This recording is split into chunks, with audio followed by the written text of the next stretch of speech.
Buenos días, soy Sandra Raudales Ruiz. El tema de hoy es bloqueo epidural, bloqueo subaracnoideo y bloqueo mixto. El contenido de la charla va enfocado a hablar de estas tres técnicas, brevemente sobre sus indicaciones, contraindicaciones.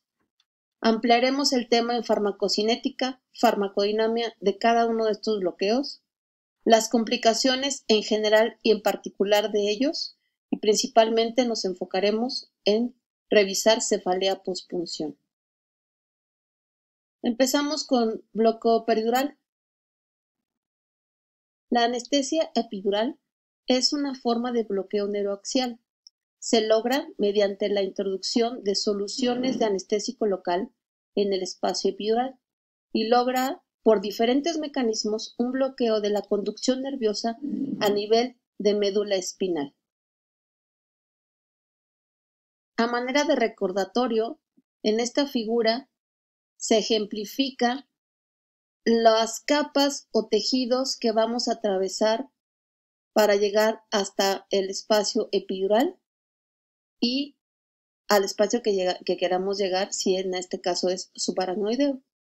Entonces tenemos que primero está la piel, tejido celular subcutáneo, ligamento supraespinoso, ligamento interespinoso, ligamento amarillo, espacio epidural, dura madre, espacio subdural, aracnoides y espacio subaracnoideo. Entre las principales indicaciones de la anestesia epidural tenemos que puede ser utilizada en cirugía ortopédica, obstétrica, ginecología, urología, cirugía general, vascular, cirugía torácica, para procedimientos de diagnóstico y tratamiento del dolor y como una indicación en pacientes que puedan tener o desarrollar hipertermia maligna. Entre las contraindicaciones las podemos clasificar en absolutas, relativas y controversiales. La absoluta siempre es la negativa del paciente, en caso de que tenga una hipovolemia no corregida, un incremento de la presión intracraneal, infección en el sitio de la punción, alergia a anestésicos locales. De las relativas tenemos las coagulopatías, la disminución de las plaquetas, un paciente poco cooperador, anormalidades anatómicas de la columna vertebral, un paciente con sepsis, hipertensión arterial. Y de las controversiales, de acuerdo a todo lo que hay en la literatura, es la poca experiencia o entrenamiento del anestesiólogo que va a aplicar el bloqueo, tatuajes en el sitio de la inyección de la aguja, posición que comprometa la ventilación, paciente bajo anestesia general y cirugía de columna previa. De estas contraindicaciones relativas, tenemos que aplicar o no una anestesia epidural 4 horas después de la última dosis de heparina. Si el paciente está utilizando AINES, en este caso como el heparina, no es una contraindicación si no se realizan 2 intentos de bloqueo. 12 horas después de la última dosis de heparina de bajo peso molecular o un INR menor de 1.5.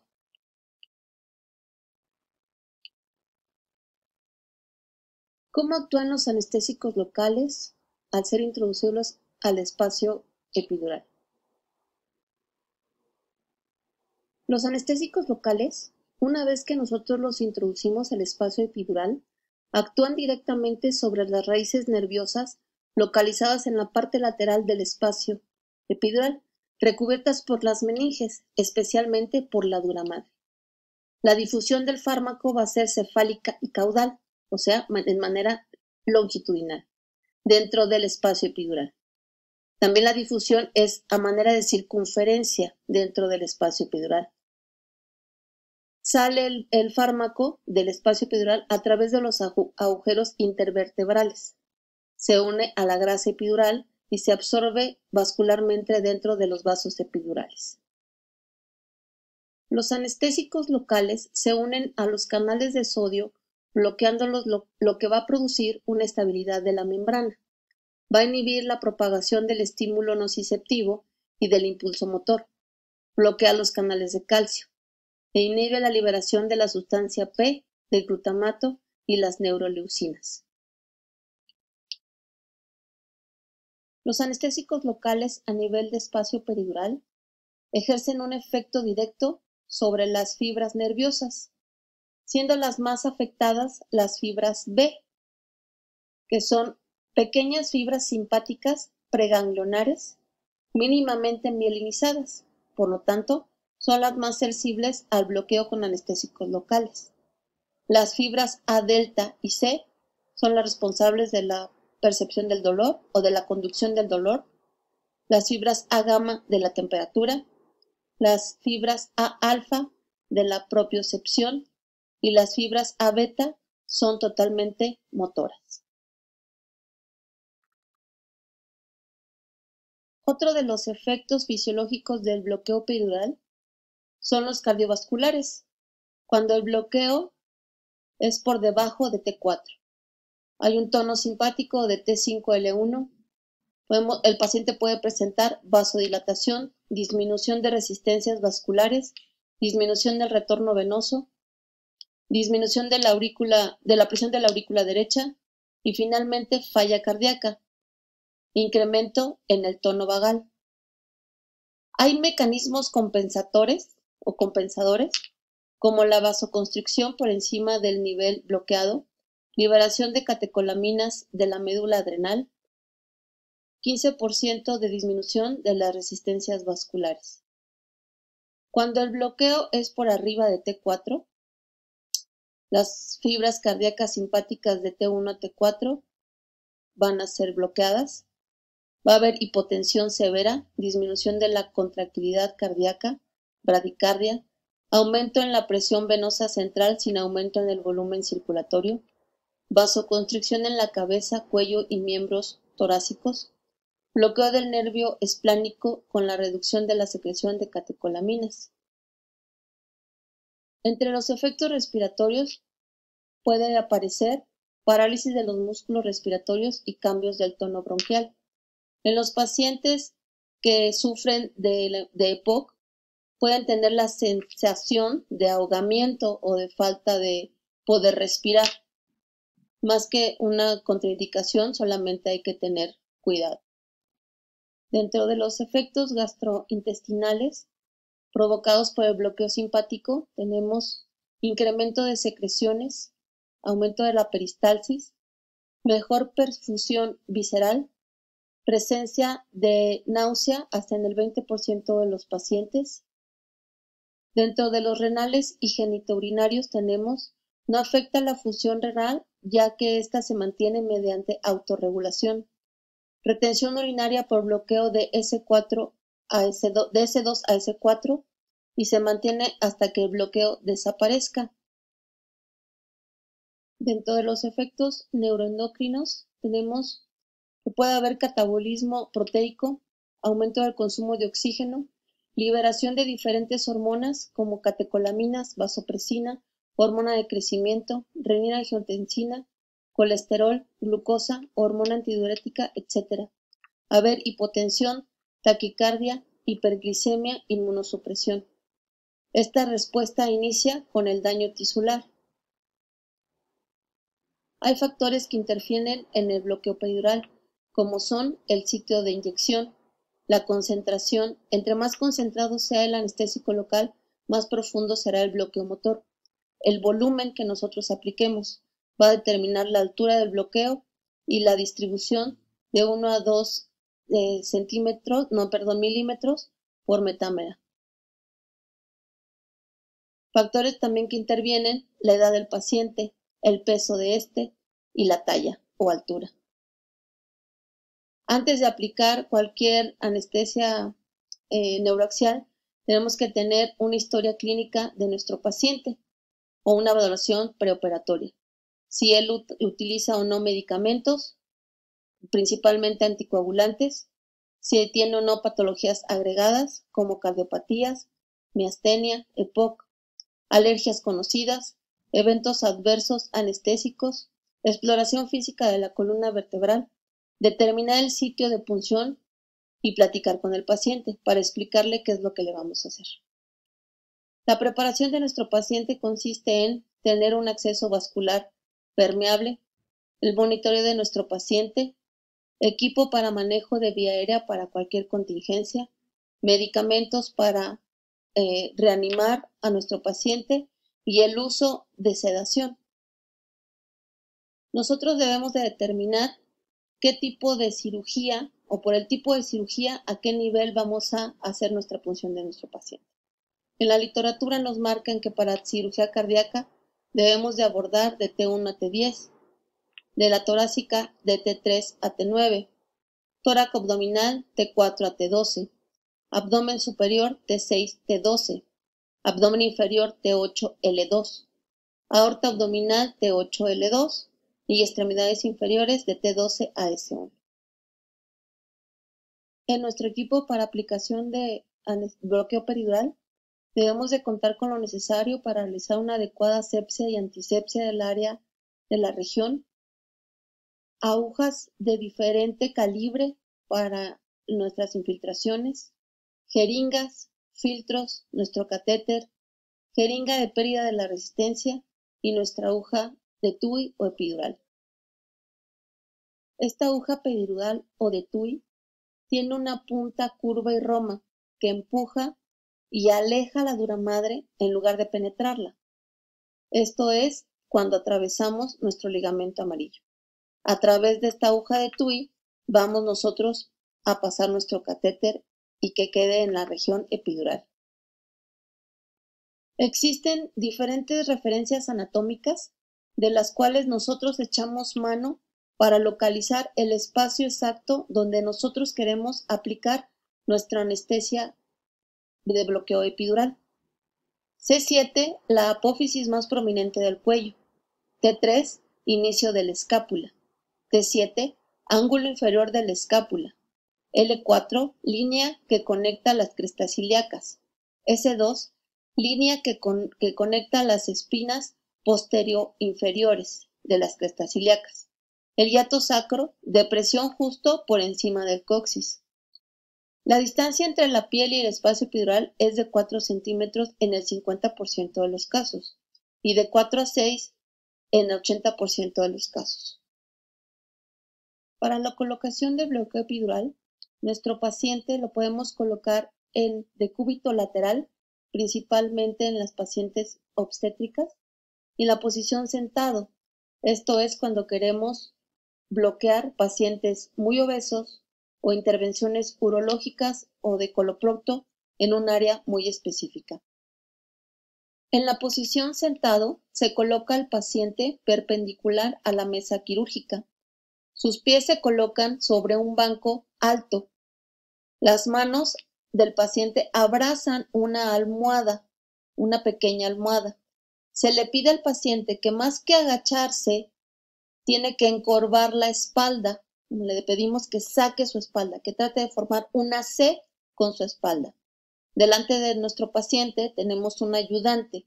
Ese ayudante es en caso de que el paciente sufra algún desmayo, mareo, y él lo pueda detener. Una vez colocado nuestro paciente en la posición adecuada, procedemos a determinar a qué nivel vamos a colocar nuestro bloqueo. Posteriormente, procedemos a un aseo quirúrgico de manos, colocación de bata y guantes estériles. Posteriormente realizamos asepsia y antisepsia de la región y procedemos a localizar entre una apófisis espinosa y la otra el espacio donde vamos a colocar nuestra aguja. Este se realiza exactamente entre las dos apófisis espinosas, exactamente en medio. En medio de este espacio hacemos la infiltración de nuestro anestésico local para infiltración de piel y tejido celular subcutáneo. Una vez realizada esta infiltración, procedemos a introducir nuestra aguja de TUI. La aguja de TUI mide 10 centímetros y está marcada, cada centímetro tiene un señalamiento. Esto nos va a ayudar para determinar cuánto de nuestra aguja está entrando en centímetros. Posteriormente, procedemos a introducir esa aguja epidural en dirección cefálica a la piel hasta el ligamento interespinoso. Se retira el mandril y se coloca la jeringa de baja resistencia para determinar pérdida de esa resistencia y que eso nos determine si estamos en el espacio epidural. La técnica de la pérdida de la resistencia se puede llevar a cabo de diferente manera. Una es pérdida de la resistencia con aire, otra es pérdida de la resistencia con solución salina, con aire y sin aire. Técnica de la gota colgante y en algunos casos ya se determina con ultrasonido. Una vez que ya determinamos que estamos en el espacio epidural, procedemos a colocar nuestro catéter a través de nuestra aguja de TUI, tomando en cuenta cuántos centímetros introducimos de esa misma aguja. Vamos introduciendo el catéter y sacando la aguja, sin que éste se atore o se troce. Otro de los accesos para el espacio epidural, que no sea por línea media, es el acceso paramedio. Este se utiliza en pacientes que no pueden tener una adecuada posición, ya sea por trauma o por ser pacientes de artritis. Tener un ligamento interespinoso calcificado, deformidades como gifoescoliosis o cirugía de columna. De igual manera, para el acceso paramedio, colocamos a nuestro paciente en decúbito lateral, realizamos igual localización del espacio, asepsia, antisepsia, nuestro lavado de manos y colocación de equipo estéril. Localizamos el espacio entre una apófisis espinosa y la otra y tomamos la apófisis inferior. A mitad de esa apófisis vamos a marcar de 1.5 a 2 centímetros hacia abajo y ahí es donde vamos a introducir nuestra aguja. De la misma manera que realizamos asepsia, antisepsia, infiltración de los tejidos, ahí colocamos nuestra aguja de TUI, la introducimos, vamos a chocar con la apófisis transversa y vamos a redirigir nuestra aguja de una manera cefálica hacia la línea media como en diagonal. Se dice que es de 10 a 20 grados. De igual manera vamos a tener pérdida de la resistencia y por lo tanto es que hemos llegado al espacio epidural. Colocamos nuestro catéter y la dosis que hayamos calculado para nuestro paciente.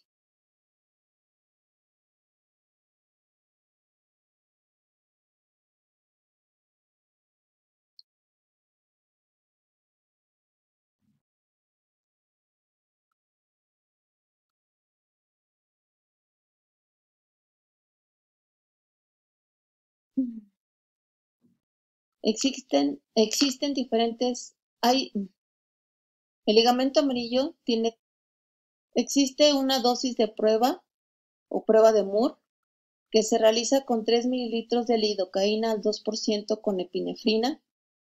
Siendo positiva, puede haber un bloqueo motor inmediato o aumento hasta el 20% de la frecuencia cardíaca. Hay que tener mucho cuidado en paciente pediátrico, embarazada y en paciente beta bloqueado. La dosis del anestésico local se va a determinar por segmentos. En el segmento lumbar podemos administrar de 1 a 2 mililitros por segmento lumbar, de 0.7 mililitros por segmento torácico y de 3 mililitros por segmento a nivel caudal. La dosis en mililitros se debe de ir administrando 5 mililitros cada 3 a 5 minutos. Dentro de los anestésicos locales que podemos utilizar hay una gran variedad. Los más utilizados es a nivel peridural lidocaína, bupivacaína y ropivacaína. Y aquí tenemos las diferentes latencias, duraciones y concentraciones de los diferentes fármacos. Los anestésicos locales tienen un tiempo de acción que aquí está determinado y por lo tanto se sugiere que a los 60 minutos de haber utilizado lidocaína se puede realizar una nueva dosis o reinyección del fármaco de bupivacaína hasta 120 minutos o en caso de que así lo decidan, infusión continua de anestésico local que puede ser de 4 a 15 mililitros hora. Por otro lado, tenemos el uso de adyuvantes, en este caso epinefrina, como un vasoconstrictor que elimina la absorción de anestésico local, por lo tanto prolonga la duración de acción, se asocia a isquemia y síndrome de Caudequina. El uso de fenilefrina aumenta el riesgo de presentar síntomas neurológicos. Otro de los adyuvantes más utilizados son los opioides. Se encuentran los 3 tipos de receptores opioides en los cordones posteriores de las terminales aferentes. Podemos utilizar fentanil, sufentanil, meperidina y morfina. Como vamos a utilizar esos opioides, podemos tener sus efectos colaterales que son prurito, náusea, vómito y depresión respiratoria. También está descrito el uso de agonistas alfa-2 adrenérgicos como la clonidina. Esta va a prolongar el efecto del bloqueo motor y sensitivo, induciendo hiperpolarización de las astas anteriores. Podemos tener hipotensión, bradicardia, sedación. Este cuadro se los dejo para su análisis posterior. No me voy a detener en leerlo todo. Es un cuadro realizado para los problemas que se vayan presentando cuando bloqueemos periduralmente. Analicemos ese problema, la razón del problema y la solución. Solamente voy a leer el renglón de arriba. Dice aguja caída con ángulos laterales. O sea, que mi aguja no esté fija bien al espacio epidural. Entonces, la interpretación de este problema es no se atravesó el ligamento supraespinoso. Razón del problema, no se entró en la línea media. Solución, redirigir la aguja. Otro que quiero leerles también es la presencia de sangre en el catéter. Ese es un problema. Interpretación, un catéter peridural en el vaso. Razón de ese problema, posiblemente entré con mi aguja muy lateral. ¿Cuál sería la solución? Retirarse de 1 a 2 centímetros, lavar el catéter con solución salina, aspirar otra vez. Les dejo este cuadro, repito, para su análisis posterior. Se me hace muy interesante, repito, más para los residentes. Dentro de las complicaciones del bloqueo epidural tenemos bloqueo neurológico alto, anestesia total espinal, paro cardíaco, retención urinaria, anestesia o analgesia inadecuadas, cefalea pospunción, lesión nerviosa, hematoma medular o epidural. También aracnoiditis o meningitis, síntomas neurológicos transitorios hasta síndrome de Caudequina, dolor lumbar. Pasando al bloqueo subaracnoideo, tenemos que el bloqueo subaracnoideo está indicado, es útil en cirugías abdominales, inferiores, inguinales, urogenitales, rectales y de extremidades inferiores. Existen algunas contraindicaciones, como las absolutas, rechazo del paciente, infección en el sitio de inyección, hipovolemia, coagulopatía, presión intracraneana elevada, estenosis aórtica grave, estenosis mitral grave, enfermedad neurológica indeterminada. De las relativas, sepsis, paciente no cooperador, estenosis valvular, deformidades graves de la columna. controvertidas, cirugía previa de columna en el sitio de inyección, incapacidad para comunicarse con el paciente, cirugía complicada, cirugía prolongada, hemorragia grave, maniobras que comprometen la respiración. Los anestésicos locales, la liposolubilidad va a determinar la potencia del anestésico local. Entre más liposoluble es más potente. La unión a proteínas determina la duración de acción del anestésico local. Mientras mayor unión a proteínas tenga, más duración tiene. El pK determina la latencia. Un pK menor es igual a menor latencia. Dentro de la farmacocinética, incluye la llegada al sitio efector y la eliminación del anestésico local. Hay 4 puntos importantes que influyen en la llegada al sitio efector. Concentración del anestésico local en el líquido cefalorraquídeo. Dosis, volumen, varicidad y posición del paciente. Superficie del nervio expuesto al líquido cefalorraquídeo. Difusión y espacio de Virchow-Robin. Contenido de tejido graso al nervio. Entre mayor mielina, mayor contenido graso en el nervio. Flujo sanguíneo hacia el nervio determina la eliminación del anestésico local. Esta distribución del fármaco va a depender de las propiedades de los anestésicos locales, varicidad, dosis y volumen, de las características del paciente, posición durante y después de la inyección, talla, muy altos o muy pequeños, anatomía de la columna, disminución del líquido cefalorraquídeo, obesidad, embarazo, etc. De la técnica, sitio de inyección y dirección del bisel de la aguja. Dentro de la varicidad tenemos la varicidad y la densidad de los diferentes anestésicos locales con respecto al líquido cefalorraquídeo. Este mecanismo de difusión del anestésico local va a estar determinada de 2 maneras. 1. Difusión desde el líquido cefalorraquídeo a la pía madre hacia la médula espinal, que es un proceso lento. Solo la porción más superficial de la médula se ve afectada por la difusión de anestésicos locales.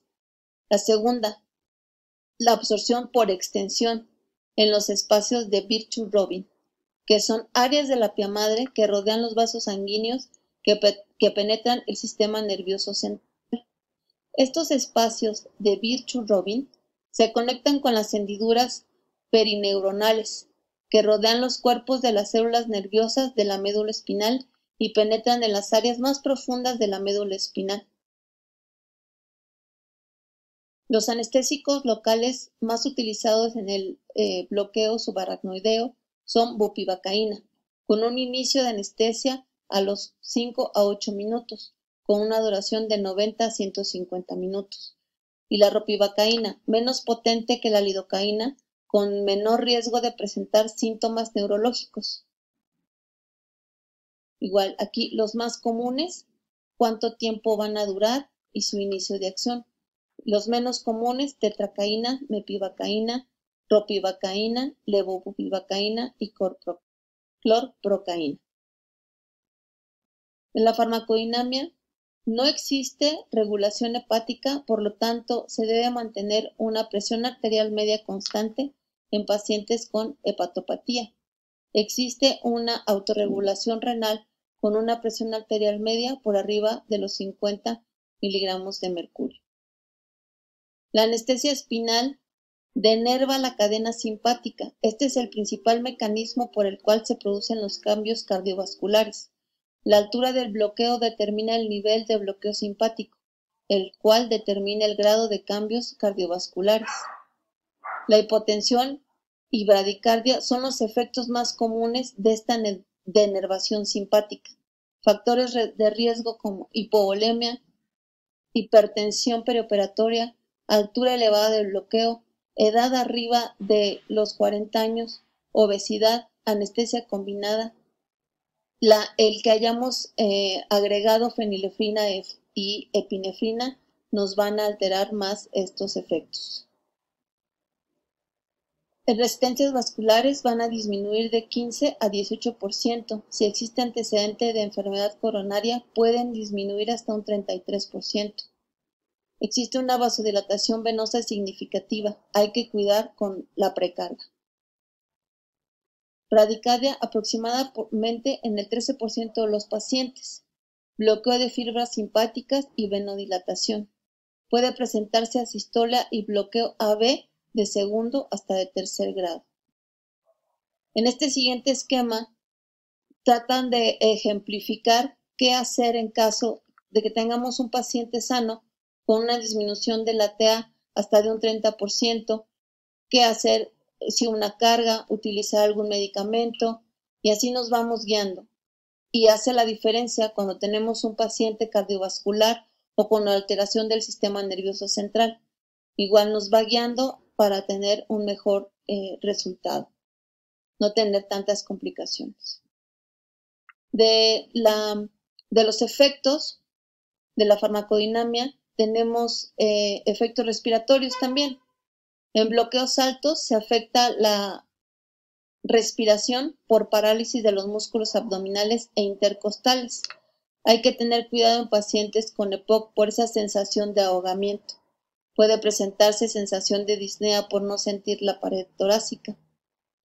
Los efectos gastrointestinales tenemos por incremento de la actividad vagal, se puede presentar náusea, vómito, aumento de la peristalsis, relajación de esfínteres y aumento del tono vesical. Hay factores que determinan la altura de ese bloqueo. En este caso es la varicidad, posición del paciente durante y después de la inyección, la dosis del fármaco, sitio de inyección, la edad de nuestro paciente. Los extremos de la vida son los más importantes. Velocidad de la inyección. Existen diferentes agujas para bloqueo subaracnoideo. De las más utilizadas actualmente está la aguja Whitacre, que termina en punta de lápiz. Es una punta roma y tiene un agujero de manera lateral. Por lo tanto, el líquido cefalorraquídeo no va a salir de una manera súbita, va a ser de una manera lenta. De la misma manera, nuestro paciente se posiciona ya sea en decúbito lateral o sentado. De la misma manera que el bloqueo epidural, una vez colocado nuestro paciente en posición, habiendo realizado lavado quirúrgico de manos, colocación de bata y guantes estériles. Posterior, asepsia y antisepsia de la región a la que vamos a accesar, colocación de campos estériles y determinación del espacio intervertebral deseado, procedemos a la aplicación de anestésico local en la piel formando un abón y se administra más anestésico a lo largo de toda la trayectoria, proyectando una profundidad de 2.5 a 5 centímetros. En caso de contar con una aguja introductoria, se puede realizar una ligera angulación de 5 a 10 grados en dirección cefálica, recordando todos los elementos que se deben atravesar. Conforme la aguja espinal atraviesa la duramadre, suele oírse un chasquido. Una vez que se oye dicho chasquido, se retira el estilete introductor para verificar si hay líquido cefalorraquídeo. Las agujas de pequeño calibre pueden tardar hasta 5 a 10 segundos en salir el líquido cefalorraquídeo. La aguja se toma desde la punta como si fuera un lápiz. Existen diferentes complicaciones del bloqueo subaracnoideo, como son bloqueo neurológico alto, paro cardíaco, retención urinaria, anestesia o analgesia inadecuadas, cefalea postpunción, lesión nerviosa, hematoma medular o epidural. También aracnoiditis, meningitis, síntomas neurológicos transitorios o síndrome de Caudequina. Ahora pasamos a bloqueo mixto, que podemos decir que es una combinación entre ambas técnicas. El bloqueo mixto es una inyección subaracnoidea seguida de colocación de catéter peridural.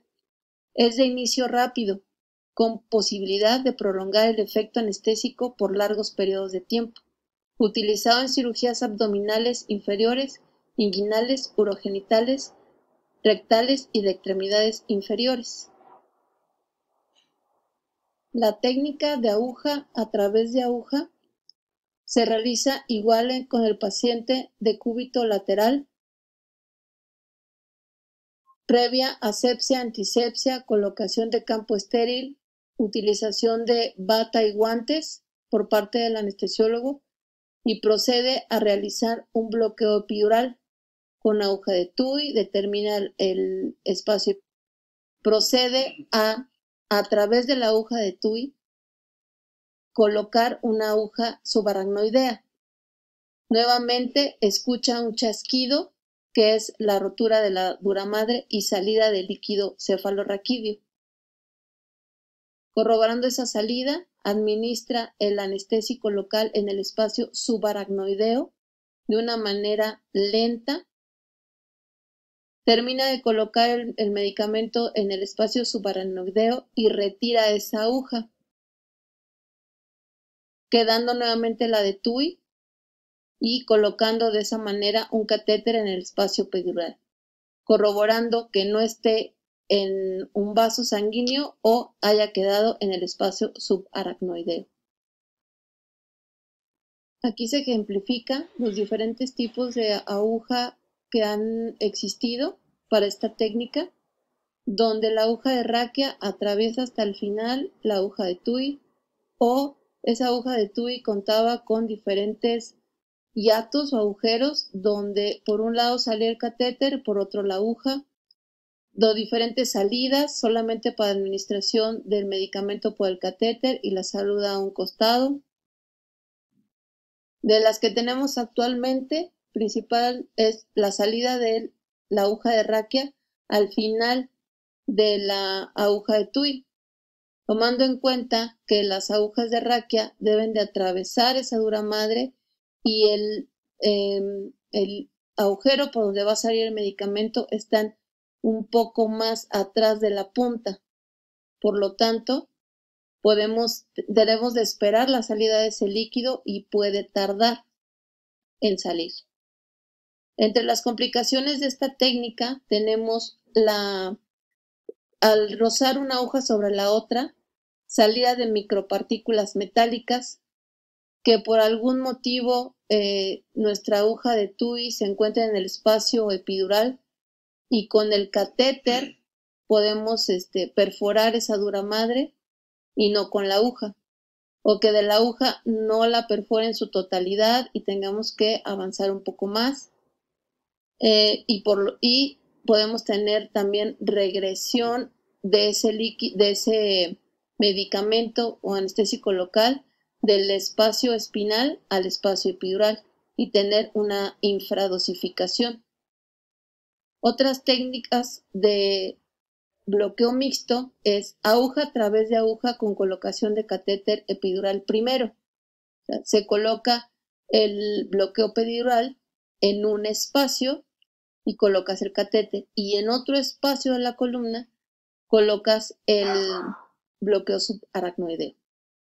Agujas separadas en dos espacios intervertebrales distintos, con mayores ventajas como evitar daño nervioso o dificultades técnicas al insertar la aguja. De estas tres técnicas de anestesia neuroaxial tenemos complicaciones.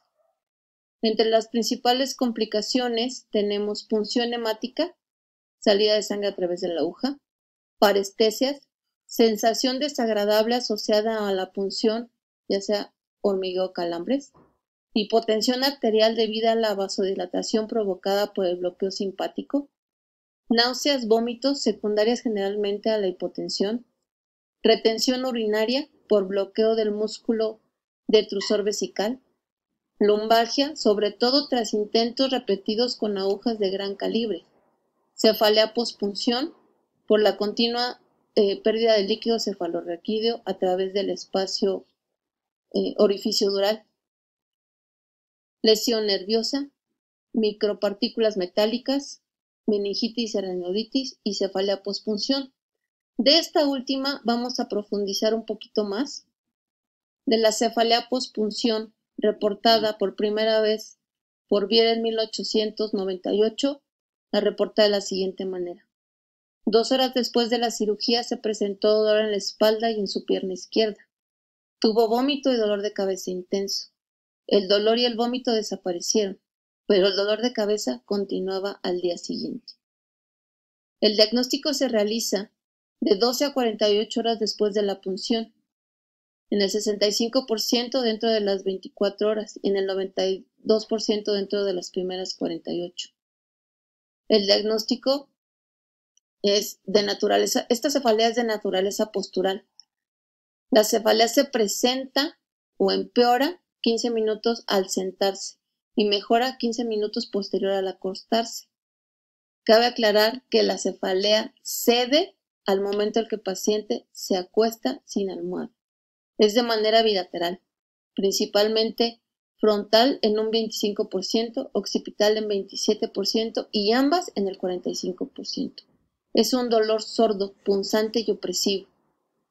Se puede clasificar entre medio, moderado y severo, medio un 11%, moderado 23% y severo hasta en un 67%.